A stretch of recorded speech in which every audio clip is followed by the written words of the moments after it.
That's the mind wants mystery. Yeah, it doesn't like to solve things or be simplified. It's looking for something. That's what my this thing is. It's just a myth-making machine. Or man, once Nature, whatever nature gave us is solid. Right. Like your perceptive faculties, your ability to understand if somebody touches you, your ability to hear, to locate the sound location. That we have 2 years and the brain works to find out how the sound is moving towards. The Doppler effect is already there in the brain. It understands if something is approaching any sound, or the size of an object when it changes, when we have the solid angle, and because of the solid angle changes on the retina, that's how it knows something is coming to its view. And that's why when you look at this well, they're all same size, but you see as if they're going decreasing, because that is the way your perception of vision makes sense to you. Otherwise, you won't be able to distinguish moving objects. Right. Whether it's coming towards you or not. That's it. So those things are solid. Because they are solid, we all live. That is the reality.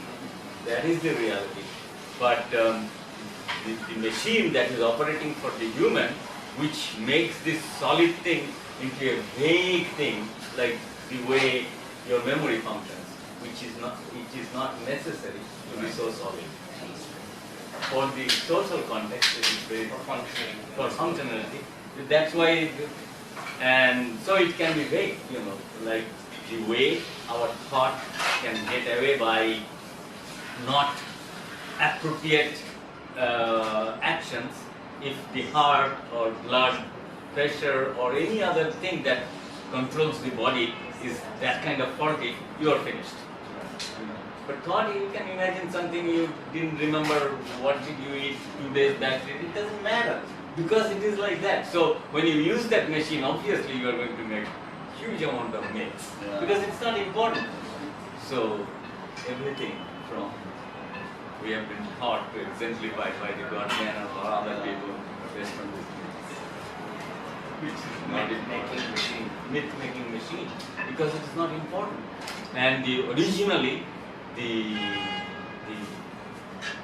sages in the Hindu literature, they understood these things very well, because they have studied the dynamics of human mind and reality. They put it two very definitive categories called illusion and reality. The first sloka of Veda was, take us from unreal to real. Suduma Sattama means break that illusion inside us so that the real appears in front of us 24/7. And that is the way, if you really think little deeply about the way the perceptive world, for example, vision is the most important word for human, for the biped animals, is the most important word. Now if you imagine it, every instant on the retina, the amount of pixels that is falling is several terabytes of information. Every fraction of 1/10 of a second, we have known the persistence of vision. Every 10th of a second, it just appears, reappears, appears, and they constantly do it. That is why we have what we call the microseconds. Microseconds, like very fine movement of the eyeball. What it does is, because the retina gets saturated, okay, it is little more than few microseconds. To remove that saturation, the eyeball moves, so that every 10th of a second, the fresh picture enable the circuitry which creates the vision. It's not just what falls on the retina. It's from what falls in the retina transfers into the brain in your visual cortex in a very systematic way. Otherwise, we will see upside down, as you know. Which is actually upside down. Because it's a circular lens. So all these jobs that brain is doing is the reality. And that's why the sloka that you see, one of the most important passage of Purnamada, Purnamidam, Purnamudachyate, Purnasya Purnamadaya, Purnameva Vasishyate. It is the wholeness of the perceptual vision that they are talking about. You have no idea. We went on because that is the way every second the universe is appearing in front of us. That is the only reality that is there. Anything you try to derive out of that reality is what the information center is doing. That is the aham, that is the I, that is the will, that is our. We have been told that something has to create that. That is our imagination. That is the only I that is there which creates this illusion. So, if that will matter, which creates the myth, is not there, we are simply bipedal. So we can't agree on that. That is the only spirituality there is. Because that so-called information center, that Kamal and Sujat and Guha, is created out of this social dynamics. And out of that social dynamics, whatever that information center is thinking, feeling and behaving is a very, what I call is functional reality. Functional reality means the way you have been conditioned, that's not your choice. I was born to parents with a certain genetic makeup, and I was brought up in an environment with a certain environment. See, that is the conditioning. Yes, that's the Conditioning is that you saw your dad, how respectful he was to Ramana. Right. Already created a condition in you. Right. Okay? I'm not talking bad or good. I can't blame my grandma for being so devoted because she has been conditioned to believe such thing exists. To her, I will never disrespect her because I know that is her functional reality. The way she thinks, in her thinking operation, God is real. So that is her functional reality. Okay? Obviously, a mathematician's functional reality will be in numbers. A physicist's functional reality will be the way the universe is created. The psychologist's functional reality will be the way the mind creates a model, like they will tell you. And from that model, they will analyze your character. They analyze the way this world is going to make sense to you, how you feel, what kind of desire is coming out from you, and what you already have decided to say bad, say good. You know, what you will accept, what you will not accept. So we are totally machined out of this condition. And Hindus call it samskara. It is nothing. It's a very simple observation. Yeah. So actually, samskara itself is a stumbling block into your Natural. being natural. Yeah. Because the way you look at the world, the way I look at you, there is no Sujat, there is no Muslim, there is no Hindu, there is no brown town, there is nothing. You are just another species. Whether I will shake my hand with you or not, as a different story. But the moment I look at you, you are a man, you are a this, you are that. These are all series of conditioning that is those are the things that make us function the way we function. Only thing is we don't understand them because it's a very. If you begin to understand that and reject it, that is the process through which all the layers of conditioning can go is only rejection. That is the only negation that they have been talking about is the rejection. Rejection means I don't accept that we have a difference other than the morphological difference.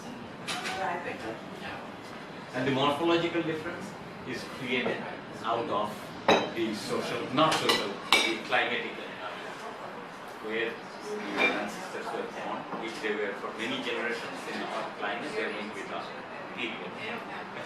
Not, if they are all very strong and deal with things that they need to be done, otherwise they will be sharp. We know the biological evolution, that's how they are. And so that the genes are driving those things, and all the informations are there in the gene. That's a part of the reality. But the other way, the human difference that we see in the world is a problem of conditioning, and one of the most stumbling blocks about the condition is the sense of self. The sense of self, the way it is apparently operating as if it has the say in the job is the problem. Right. That it has a say because through knowledge we know it has a say always destructive nature. That you know every possible way how to create a destruction. You know how to injure yourself. You know how to everything, all the knowledge that we have, we can use to the sense of self, except one thing, how to remove the conditioning that removes the difference between human beings. Because that is beyond the field of knowing. That can be only accomplished by rejection. Because you're not accepting. I'm not accepting that we have a difference. Even if you are Ramana, I'm not accepting that we have a difference.